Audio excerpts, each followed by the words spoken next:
The winter of 1897 had settled over the Dakota territory like a suffocating shroud, burying the land in drifts so deep they seemed determined to erase every trace of man's labor. Snow had fallen for weeks without pause, filling the air with white curtains that blurred horizon from earth, sky from prairie.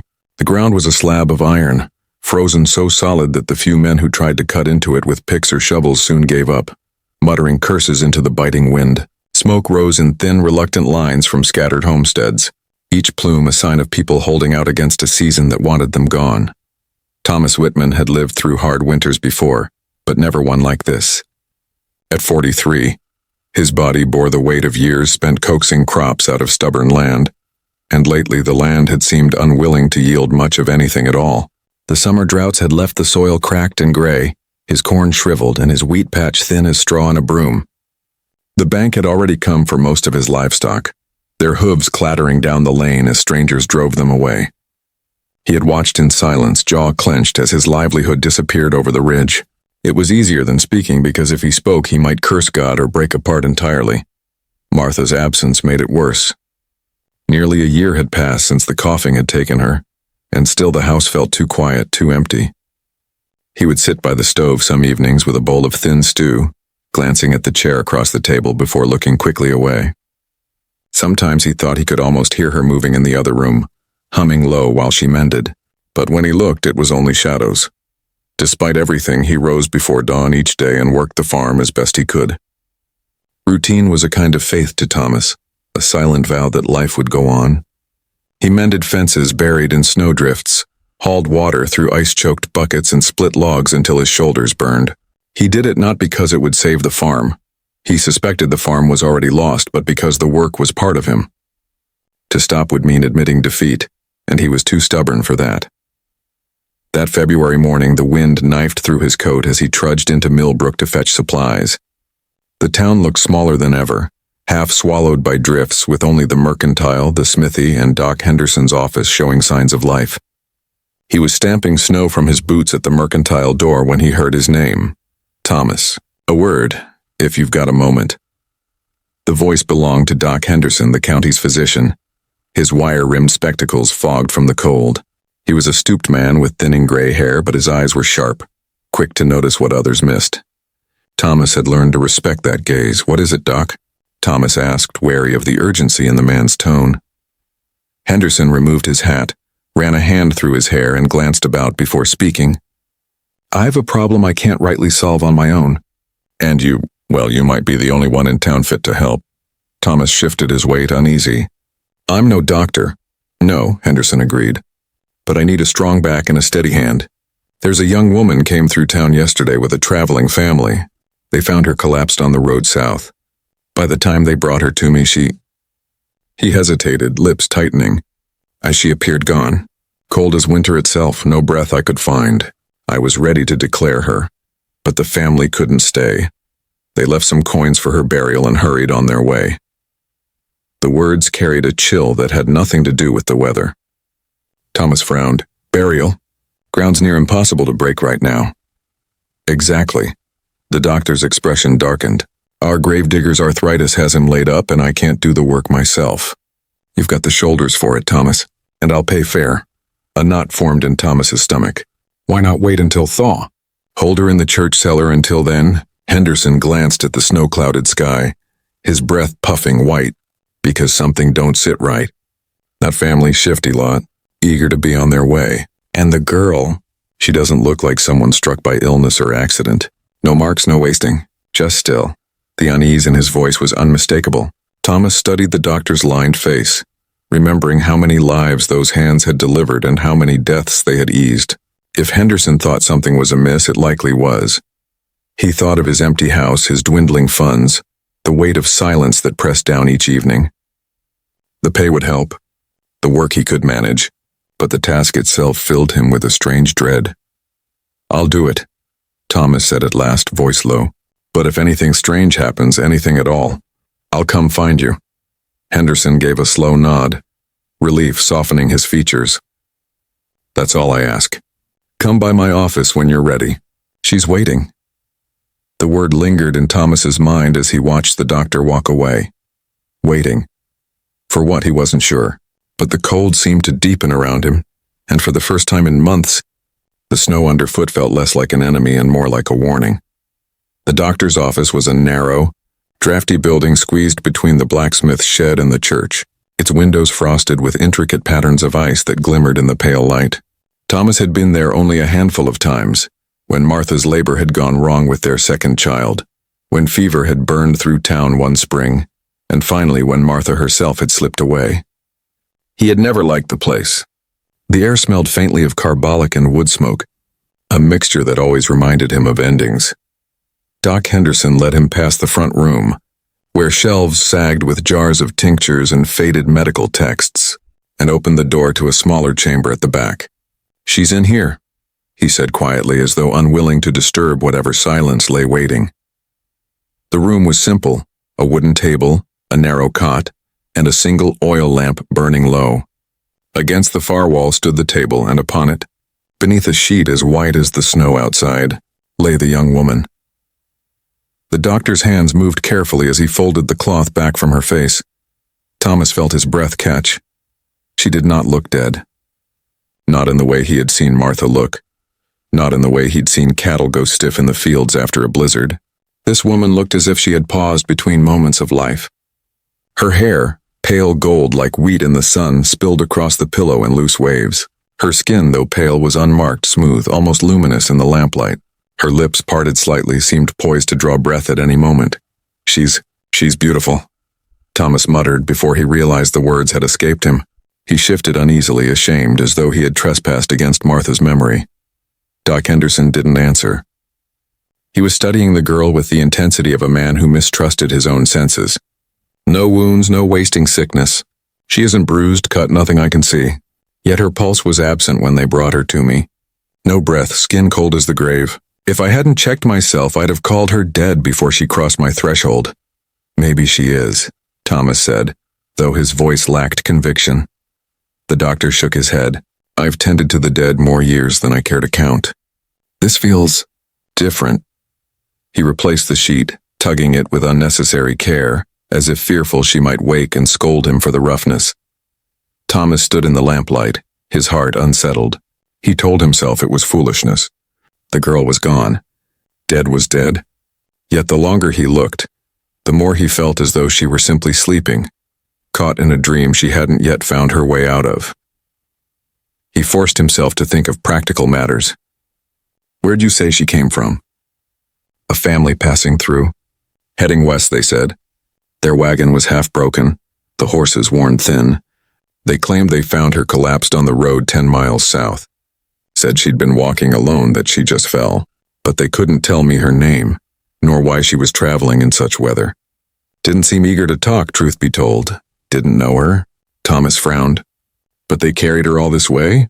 "Aye, that's the part that nags at me." Henderson rubbed his jaw. "They didn't seem much concerned about her fate. Left a few coins for the coffin, muttered something about making good time before the next storm, and rode out before I could press them further. Like they wanted her gone, out of sight, out of mind." Thomas's unease deepened. He imagined the girl lying still in their wagon, jolting along the frozen road while strangers barely spared her a glance. Something about it didn't sit right. The doctor must have read his thoughts. "That's why I asked you, Thomas. I trust you. If there's anything strange about her burial, anything at all, you'll notice. You won't turn a blind eye." Thomas looked once more at the girl. A flicker of lamplight passed across her features, and for the briefest instant, he could have sworn there was warmth in her cheek, a faint flush like the first ember of a fire catching in the dark. He blinked hard and it was gone. He stepped back, unsettled. "I'll do the digging," he said finally. "But Doc, I'll be honest with you, I don't like this one bit." "Nor do I," Henderson admitted, lowering the lamp flame until the room was swallowed in deeper shadow. "Nor do I." The words lingered as Thomas left the office, crunching through the snow toward the cemetery on the hill. The frozen air clawed at his lungs, but it wasn't the cold that made him shiver. It was the feeling that he had looked upon someone who ought to be dead, yet wasn't. And somewhere, far out on the prairie, a wagon rolled westward, its passengers glancing back more often than forward, as though they feared the thing they had left behind might rise again to follow. Snow had begun again by the time Thomas reached the cemetery. It was the kind of snow that muffled the world, swallowing the sound of his boots until he felt like the only living soul left on earth. The cemetery itself lay on a small rise, a scatter of wooden markers and crude stones leaning under the weight of drifts. An old oak stood sentinel at its center, branches heavy with frost. Beneath that tree, Thomas had chosen a spot. It was where he had buried Martha, and though he hadn't spoken of it to Doc Henderson, something in him wanted this stranger to rest near her. He set down his lantern, its flame guttering in the wind, and took up his pickaxe. The first strike rang off the earth with a dull clang. The ground was stone, harder than anything he had worked in his fields. He set his jaw, swung again and again until sweat pricked under his coat despite the bitter cold. Hours passed in silence, broken only by the rhythmic crash of iron against frozen soil. He built a fire close by to soften the ground, moving in a slow circle of labor. Heat, strike, dig. By late afternoon, he had managed little more than a shallow trench. His hands throbbed through the gloves, his breath smoked in ragged clouds, and the fire hissed as snowflakes fell upon it. He paused, leaning on the handle, and let his gaze drift across the bleak landscape. For a moment he thought of Martha, how he had dug her grave with the same tools on a gentler day when the ground had been soft with spring rains. He had lowered her down himself, his heart breaking with each shovel of earth. The memory pressed on him like a weight, and he clenched his jaw until the ache passed. Not the same, he muttered to the wind. Not the same. As dusk gathered, Doc Henderson arrived with the coffin. Together they carried it from his wagon, their breath puffing like smoke as they lowered it into the half-dug grave. It was a simple pine box, the kind the carpenter kept on hand for sudden deaths. The doctor's lamp cast long, shivering shadows across the snow. "Finish it tomorrow," Henderson said quietly. "The ground won't forgive more tonight." Thomas nodded, but his eyes lingered on the coffin. The lamp flickered across its lid, and something about the sight rooted him to the spot. Henderson gave him a searching look. "You remember what I said? If anything seems strange, you come find me." When the doctor's wagon creaked away down the frozen road, Thomas was left alone with the coffin. The fire had burned low, the snow falling thicker now, flakes settling on the lid like a shroud. He took up his shovel, intending to cover it for the night, but his hand stilled. It was foolishness, he told himself. Weariness, grief playing tricks. But as he stood there, he could not shake the thought that the box was not still inside. Something pressed against his senses, something that whispered he should look again. His chest tightened. Slowly, almost against his will, he set the shovel aside and knelt. His hands trembled as he loosened the coffin lid. The lantern's glow spilled over the girl's face. She lay just as they had placed her, hands folded, hair spilling like gold across the pillow. But there was color now, faint, fragile, like the blush of dawn spreading across a winter horizon. He blinked hard, certain it was only lamplight. Then he saw it, a twitch beneath her eyelids, the faintest flutter, like the wings of a moth trapped in sleep. Thomas froze, every muscle locking as if he were the one buried in the earth. He leaned closer, breath held, heart pounding like a drum. Her chest rose. Barely, just a whisper of movement, but enough to send a cold shiver crawling down his spine. He had seen death. This was not death. Then, as the snow thickened and the fire hissed its last breath, her eyes opened. Blue, the deepest, clearest blue he had ever seen, alive with confusion and something that looked like gratitude. They fixed on him unwavering, her lips parted. A whisper came, fragile as the falling snow. "Where am I?" Thomas stumbled back, the world spinning. The shovel clattered against the frozen ground. He could only stare, lungs burning, mind reeling with terror and awe. The girl in the coffin was alive, and somewhere in the dark beyond the cemetery, as if answering her breath, a shape moved against the snow, watching from the distance. For a long moment Thomas could not move. The only sound was the wind through the bare branches of the oak and the thin rasp of the girl's breath. She was shivering violently now, her hands twitching as though she were trying to claw her way back into her own body. Instinct broke through his fear. He shrugged off his heavy coat and wrapped it around her shoulders, his fingers clumsy and trembling. She gasped at the sudden warmth, eyes wide with bewilderment. "You're safe," Thomas whispered, though the words felt fragile, like glass on the verge of shattering. "You're in Millbrook. Do you remember what happened?" She struggled to sit, her movement stiff, unnatural, like someone learning to live again. He steadied her with an arm, feeling the chill of her skin even through the fabric. Her lips moved, cracked and pale, but sound came slow, halting. I remember falling. The cold, then nothing. She swallowed, her throat working painfully. Someone said I was gone, but that isn't possible, is it? Thomas didn't answer. He didn't know how. Her gaze shifted, taking in the snowy mounds, the half-dug trench, the coffin she had risen from. Her face drained of what little color it had gained, and her voice dropped to a whisper. You were about to bury me. He nodded stiffly. Yes, ma'am, I was. But I reckon I'm gladder than I can say that you woke first. For the first time, her lips curved in something like a smile. It was faint, fleeting, but it carried a warmth that startled him. She looked at him as though he were both stranger and savior. I'm Elizabeth, she said softly. Elizabeth Carson. The name felt delicate in the air, like a secret released. Thomas repeated it under his breath, grounding himself. Elizabeth.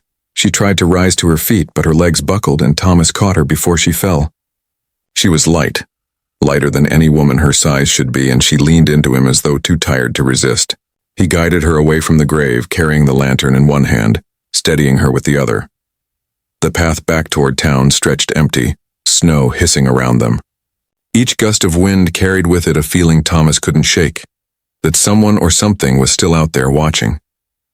He glanced over his shoulder more than once, but the night revealed nothing but drifting flakes. They reached the outskirts of Millbrook as the church bell tolled 6, its sound muffled by the storm. No one stirred from their homes. The town had long ago learned to shut itself away after dark in such weather. Inside his small farmhouse, the air was scarcely warmer than outside. He stoked the stove until flames licked high and set Elizabeth near it, watching as the heat slowly returned color to her cheeks. She looked fragile, otherworldly, as if one sharp breath might send her back to the place she'd come from. Drink, he said, pressing a cup of water into her hands. She obeyed, though she shook so badly half of it spilled down her front. I have no horse, she murmured after a long silence. No wagon? Nothing. I was traveling to meet kin in the next territory. The storm? Her eyes clouded as though memory cut off like a snapped thread. The storm swallowed me. I wandered then. Her face tightened and she shivered violently. I heard voices. Men's voices. They said I was already gone, that there'd be no need to wait for spring. She looked up at him with wide, desperate eyes. Why would they say such a thing? Thomas felt the weight of her words settle in his chest like a stone. He thought of the uneasy family who had brought her in, of their quick departure, their unwillingness to answer questions. His hand tightened on the arm of his chair. I don't know, he admitted, but I mean to find out. Outside, the wind moaned across the prairie, rattling the shutters like the restless dead. Elizabeth pulled his coat tighter around herself, but it did little to stop her trembling. Thomas leaned back, staring into the fire, and wondered what kind of trouble had blown into his life on this winter night. He only knew 2 things for certain: that the girl who should have been buried now breathed under his roof, and that somewhere out in the storm, the ones who had tried to leave her behind were not finished with her yet. Morning came slow and gray, the kind of light that seemed more a concession from the heavens than a gift. Thomas had barely slept. He had sat most of the night near the stove, listening to the crackle of wood and the restless gusts that clawed at the shutters. Every so often he would glance toward Elizabeth, curled under blankets on the cot he had dragged close to the fire. She slept fitfully, her face pale but alive, her breath visible in the lamplight. At dawn he stepped outside to fetch water from the pump, and his heart sank. There were footprints in the snow, not his, not Elizabeth's. A set of tracks led up to the porch, lingered near the window, then trailed back into the trees. He knelt, running a calloused hand over the impressions. Whoever it was had stood watching for some time. By the time he returned to the house, Elizabeth was awake, her hair loose and tangled, eyes searching the room as though expecting the walls themselves to betray her. When he told her about the tracks, she grew pale and pressed a trembling hand to her lips. They came back, she whispered. Thomas didn't ask who. He already suspected. By mid-morning, he had wrapped her in a shawl and led her carefully into town. If the strangers were bold enough to creep near his farm at night, they would be bolder still once word spread. He figured it best to get ahead of it, to let Doc Henderson see her with his own eyes in the light of day. But Millbrook was a small place, and secrets did not survive long.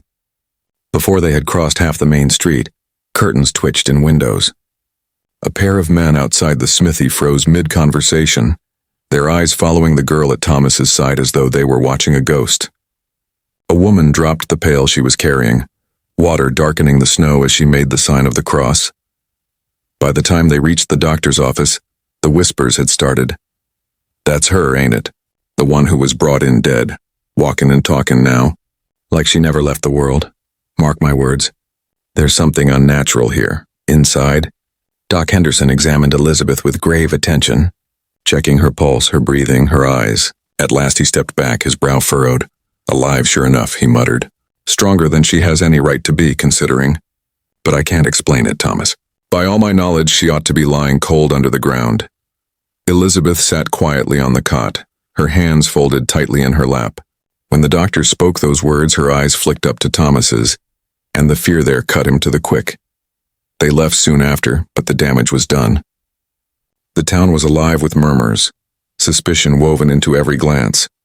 Some called it a miracle, others whispered darker things, witchcraft, a bargain with the devil, a corpse walking where it should not. As they made their way back toward the farm, Thomas's jaw tightened. He could feel the town's eyes burning into his back, could hear the hush that fell in his wake. Elizabeth kept close beside him, her steps quick, as though she wished to flee the weight of their judgment. At the edge of town, Thomas paused.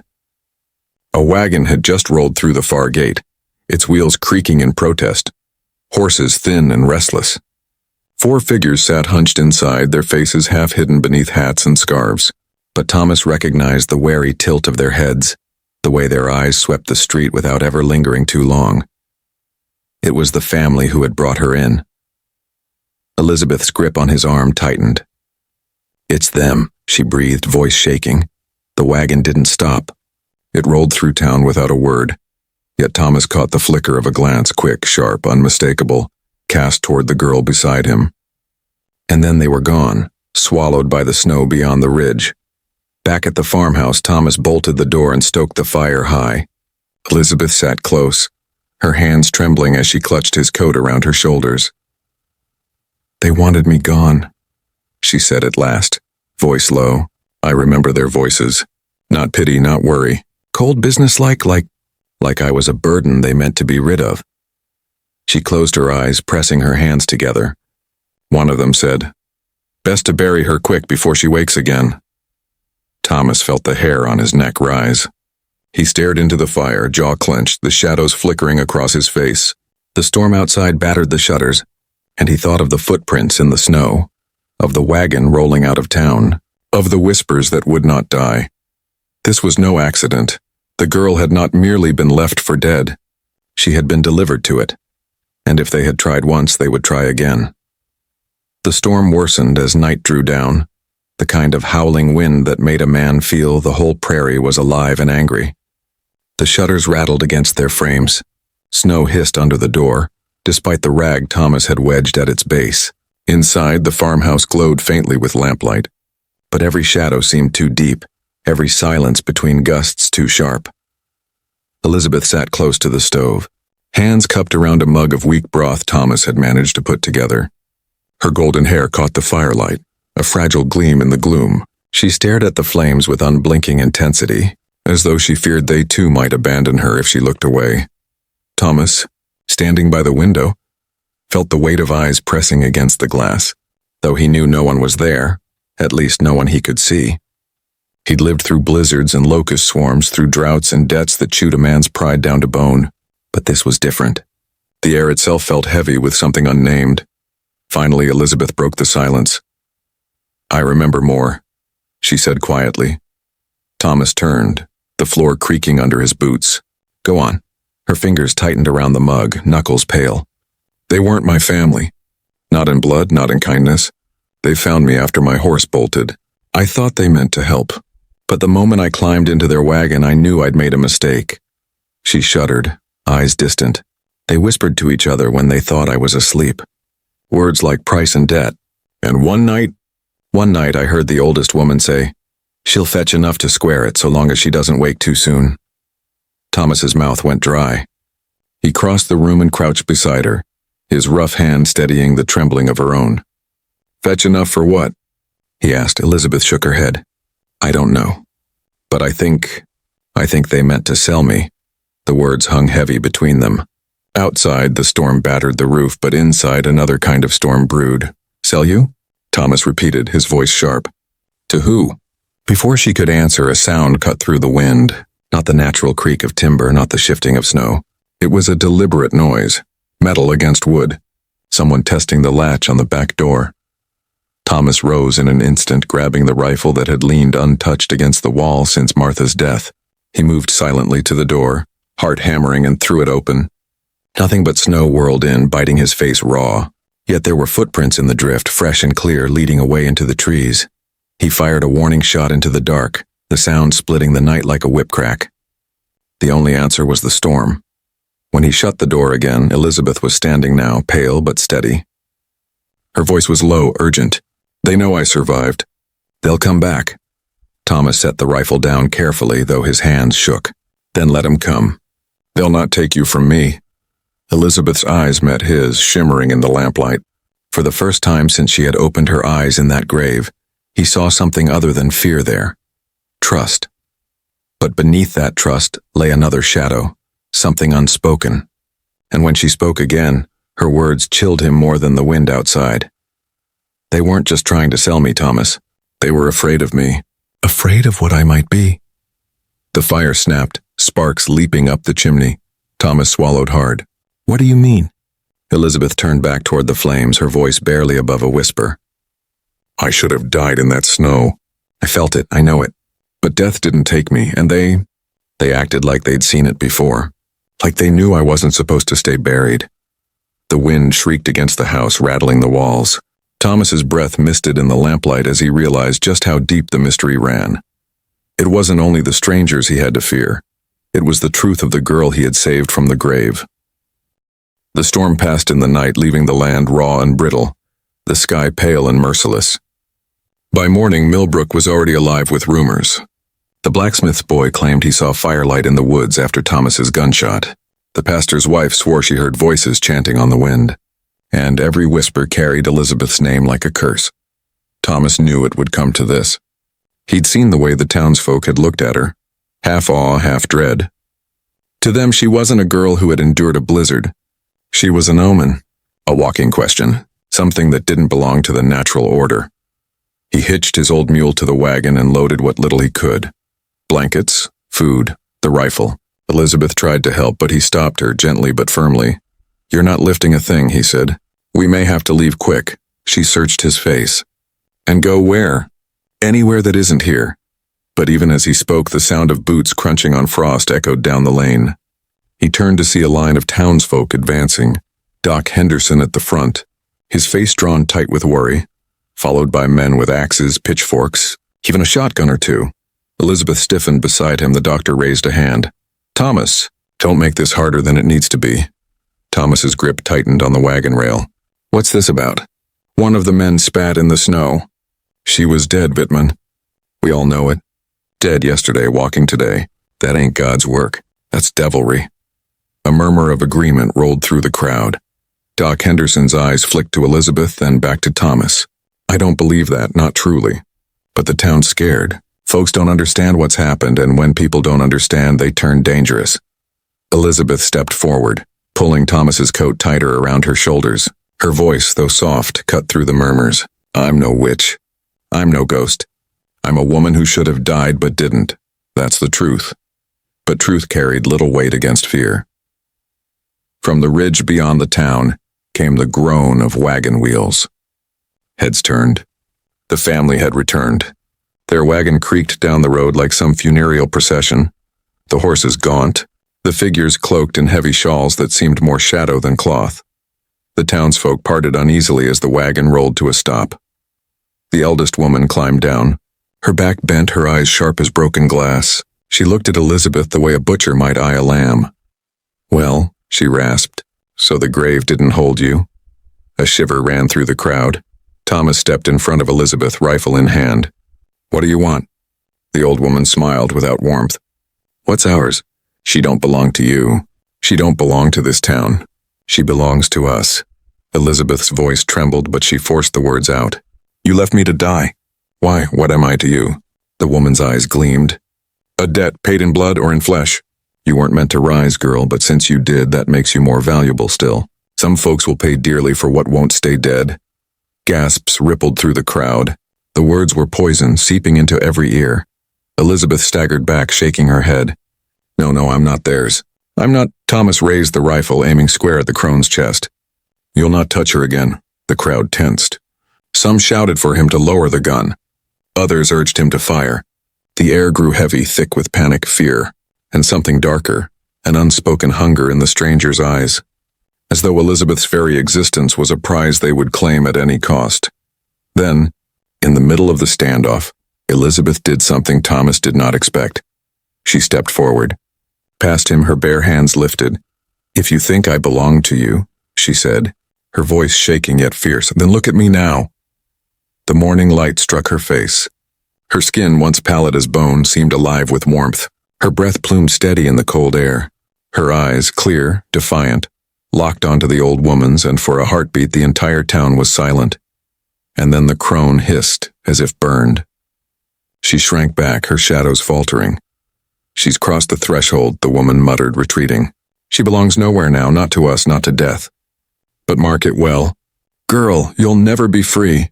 The wagon turned, wheels groaning, and the family vanished once more into the white horizon. The townsfolk scattered in uneasy silence, muttering, unwilling to meet Thomas's eye. Only Doc Henderson lingered, his face pale. I don't know what you've stumbled into, Thomas, he said quietly. But whatever it is, it's bigger than this town, bigger than all of us. That night, back at the farmhouse, Thomas sat across from Elizabeth by the fire. She stared into the flames, her hands trembling though she tried to hide it. I don't understand why I lived, she whispered. Why death wouldn't take me. But I know one thing, I won't go back to them. Not ever. Thomas reached across the table, his hand covering hers. Then you won't. Not while I draw breath. The fire popped, sending sparks up the chimney. Outside, the prairie lay silent under a blanket of snow. But in that silence, Thomas knew this was not the end. It was only the beginning. For the girl he had nearly buried was not just a survivor. She was a mystery the world was not ready to face, and the shadows would come hunting again,